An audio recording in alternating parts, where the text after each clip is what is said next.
हे लक्षात घ्या, हा देश कुठल्याही नरेंद्र मोदींचा नाही, हा देश कुठल्या राहुल गांधींचा नाही, हा देश कुठल्या देवेंद्र फडणवीसांचा नाही, हा देश कुठल्या शरद पवारांचा नाही, हा देश कुठल्या एकनाथ शिंदेचा नाही, हा देश कुठल्या उद्धव ठाकरेंचा नाही, हा देश तुमचा आणि माझा आहे. सर्वसामान्य माणूस हा या देशाचा केंद्रबिंदू आहे. बाबासाहेब असं म्हटले 25 नोव्हेंबर 1949 ला बाबासाहेबांचं संविधान सभेमध्ये गाजलेलं भाषण आहे.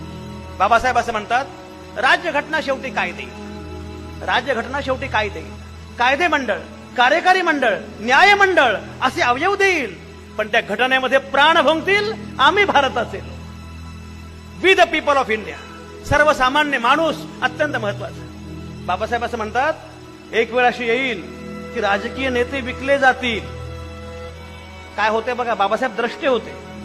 राजकीय नेते विकले जातील.